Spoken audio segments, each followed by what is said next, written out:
Hey folks, Liz here. Welcome to Un-Letterboxd, a series in which I further dive into my Letterboxd reviews to give a more elaborate answer of why I like or dislike a film.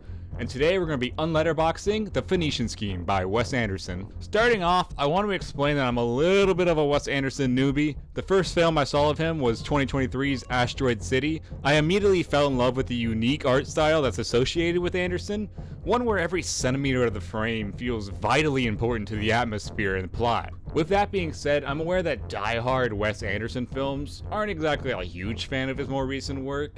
However, I still think there's a prominent argument to say that this is miles above anything we have in modern day cinema. So with that, let's go ahead and dive into The Phoenician Scheme. Just to briefly explain the plot, it's the story of a billionaire's journey to enact his greatest project yet. One to take the war-torn country of Phoenicia and revolutionize it into a marvel of modern society. Largely for tourism profits for his gain, more so than to revitalize a struggling nation.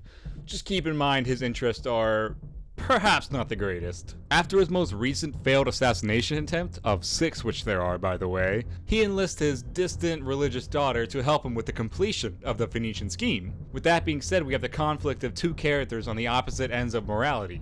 One who's at the very top and one who's at the very bottom. One of them cares for the welfare of all human beings. The other one finds slavery acceptable if they get a small stipend. This is just a rough, crudely put together outline of the plot of the Phoenician Scheme. I just want to have a basic understanding, a point of reference if you will, for the rest of the duration of this video. On my own personal Letterboxd, I rated the film a 4.5 stars out of 5, aka close to perfection. The average review is about a full star lower, around a 3.5, 3.6 at the recording of this video. And with that, I'm going to explain as to why I think it is that near perfection film, for myself at least. Once again, this is just a reminder that this is how I saw the film, how I appreciated the film. You can unappreciate it, or unappreciate? We'll leave it in. You can hate it for all you want, but in my opinion, this was truly something that was miraculous in how it handles morality.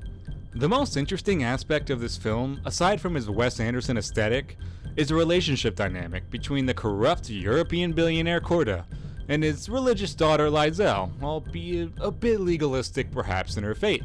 What intrigues me the most about this film that we don't see often is how both of these characters are growing just in opposite directions. At the bottom of the barrel of human morality, we have the European billionaire Corda. He's okay with causing famines to increase the prices of his grains.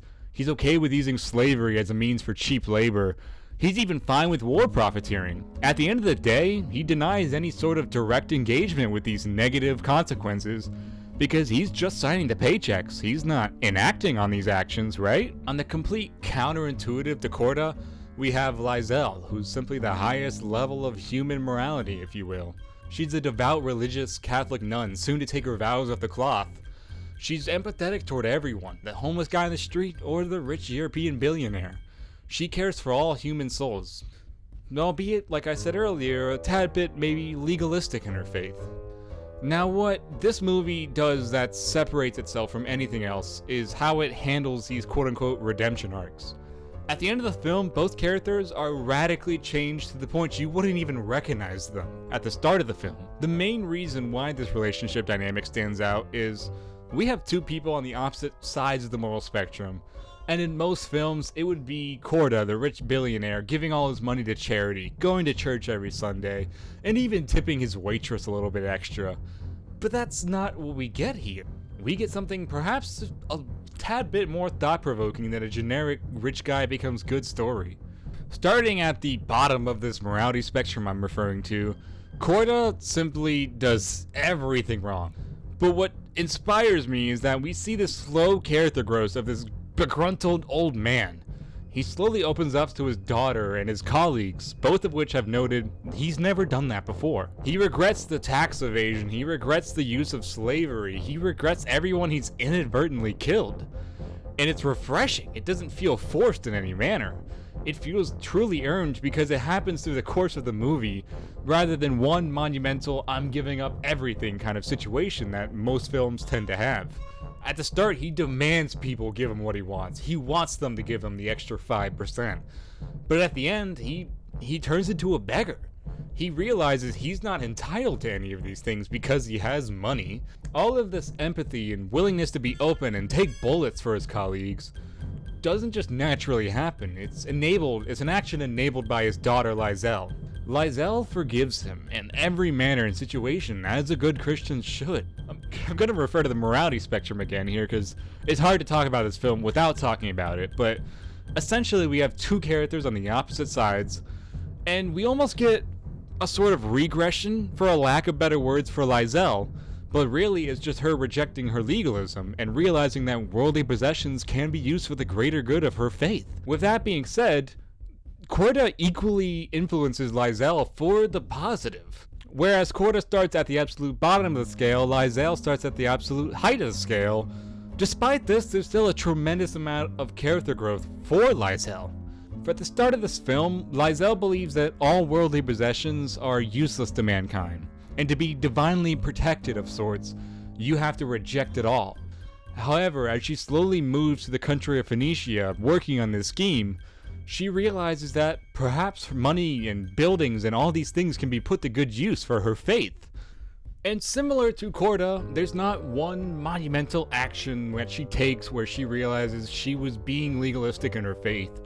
Rather, it's slow progression, a slow burn of sorts through which she learns this, making the film feel more real. It starts by brandishing a knife and defending herself when needed, then having a drink or two, then smoking a tobacco pipe.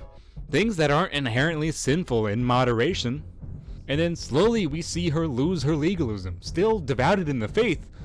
But one of my favorite lines in this movie is, "It's not the words of a prayer that matter, it's the sincerity of your devotion that counts." By the end of the film, she realizes that she can perhaps have more of an impact on her faith, rather than to reject all worldly possessions. It blocks opportunities rather than provide them for others. And like I said, the reason before I like this is this character dynamic is front and center, and you unabashedly see these two grow slowly, and it's a beautiful slow burn that radicalizes everything.